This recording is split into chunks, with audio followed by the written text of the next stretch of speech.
नमस्कार, सबैको जय होस्। आजको चर्चाको विषय हो तीन लोकको बारेमा, यानि तीन संसार।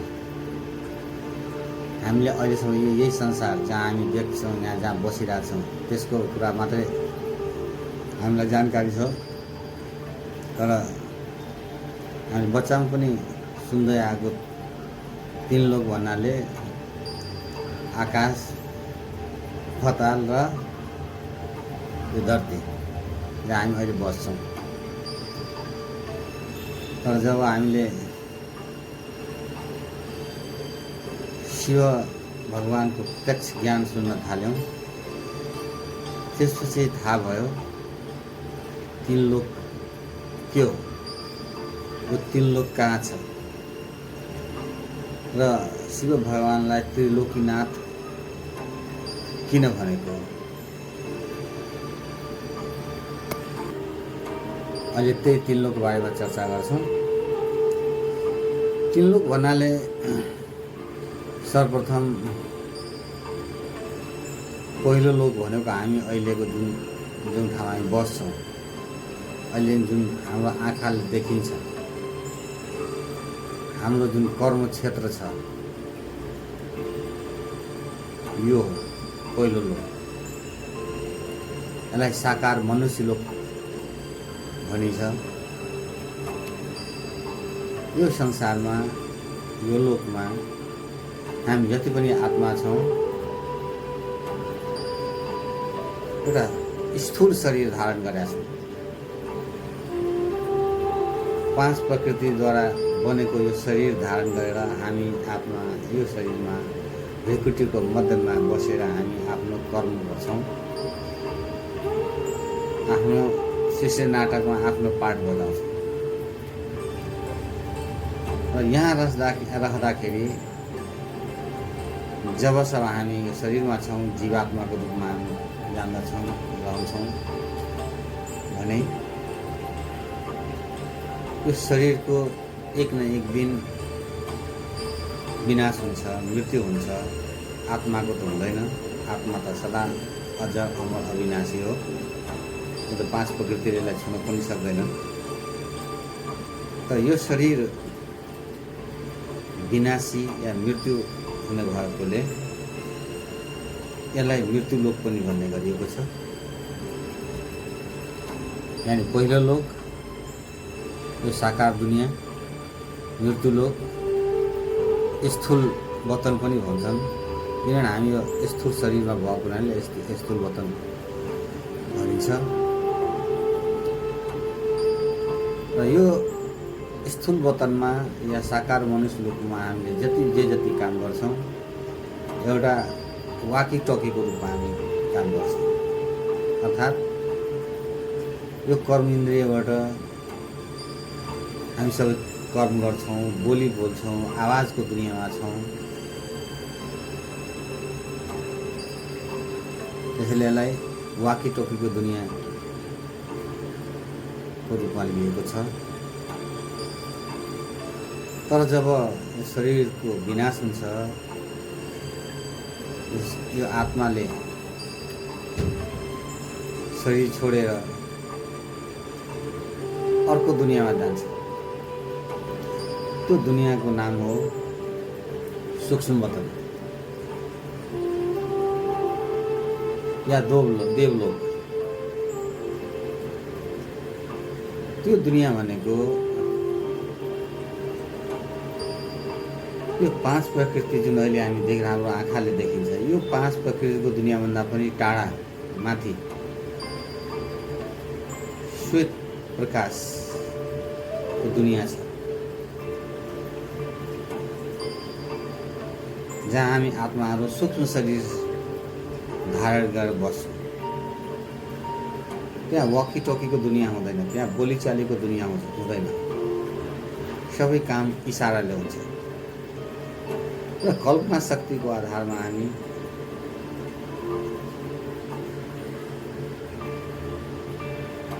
छिटै अथवा तीव्र गतिले हामीले जहाँ जान मन लाग्छ हामी त्यो गतिले हामी पुग्छौँ। सूक्ष्म शरीर धारण गरेको मान्छे इसाराको आधारमा सबै काम हुन्छ। यो वाकिटकीको दुनियाँ छैन, बोलीचालीको दुनियाँ त्यसमा छैन। र यसलाई देवलोक किन भनिन्छ भने हामी जब देवत्व प्राप्त आत्माहरू हुन्छौँ, त्यो सबै देवताहरू हामी यही लोकमा बस्छौँ। ब्रह्मा, विष्णु, शङ्कर, यी सूक्ष्मधारी शरीरधारी देवताहरू यो दुनियाँमा सूक्ष्मतामा बस्छ। यसलाई फरिस्ताको दुनियाँ पनि भनिन्छ। फरिस्ता भनेकै शरीर नभएको र यो देह दुनियाँदेखि पर, जसको यो देह दुनियाँसँग कुनै रिस्ता हुँदैन, त्यस्तो दुनियाँ।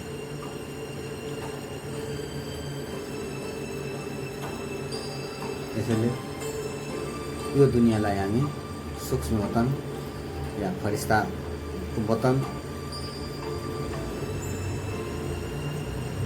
भन्छौँ। र यसपछि पनि जब सृष्टिको अन्त आउँछ, पुरै विनाश हुन्छ र हामी आत्माहरू यो सूक्ष्म शरीर छोडेर पनि एउटा मूल आत्मा जुन निराकार हुन्छ, ज्योति स्वरूप हुन्छ, त्यो अवस्थामा हामी जान्छौँ। र त्यहाँबाट हामी जान्छौँ एक अलग दुनियाँ, तेस्रो दुनियाँमा जान्छौँ, जो निराकारी दुनियाँ छ। र त्यही दुनियाँमा हामी सबै आत्माहरू गहन शान्तिमा हामी बस्छौँ। र शिव भगवान पनि हामी सँगसँगै हुन्छ। परमात्माको वतन भनेको यही वतन, परमधाम। यसलाई हरेक नामले भन्ने गरिन्छ। कसैले यसलाई निर्वाण धाम, मुक्तिधाम, ब्रह्म, मूल वतन, शान्ति धाम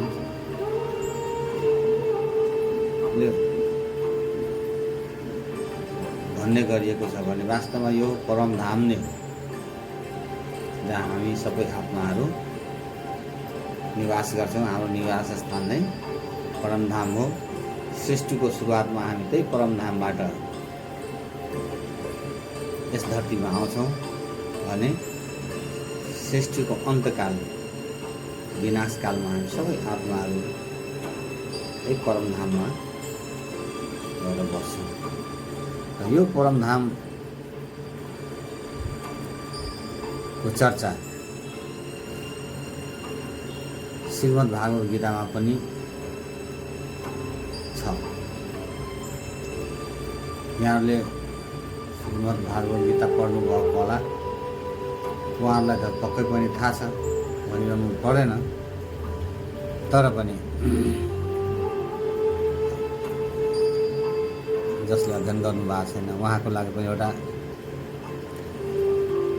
रिफरेन्स हुन्छ। एकचोटि हामीले ती श्लोकहरूमा अध्ययन गर्यो भने परमधामको चर्चा छ। र त्यही गीतामा पनि परमात्माले भन्नुभएको छ कि म परमधामको निवासी हुँ, जहाँ सूर्य, चन्द्र, ताराको पनि प्रकाश पुग्न सक्दैन। त्यो स्वप्रकाशित दुनियाँ, अरूको प्रकाश लिएर प्रकाशित छैन। रातो रङको दुनियाँ छ। जस्तो साधु सन्त महात्माहरू रातो रङको भगवा कलर भन्छौँ, त्यस्तो वस्त्रहरू लगाउँछन्। मलाई लाग्छ त्यसको यादगारको रूपमा। आखिर हाम्रो अन्तिम यात्रा भनेको यही हो, यस्तै ठाउँ हो, यस्तै कलर हो भनेर है भगवा कलर लगाउनुहुन्छ। त्यस्तो प्रकाशको दुनियाँ छ जहाँ हामी सबैजना बस्छौँ। अब गीतामा कहाँ छ यी कुराहरूको चर्चा भन्दाखेरि मैले एउटा पढ्दै अब सबै सम्झिएको छैन, तर टिपोट गरेर आएको छु। जस्तो श्रीमद्भागवत गीताको दोस्रो अध्यायको 51 श्लोक,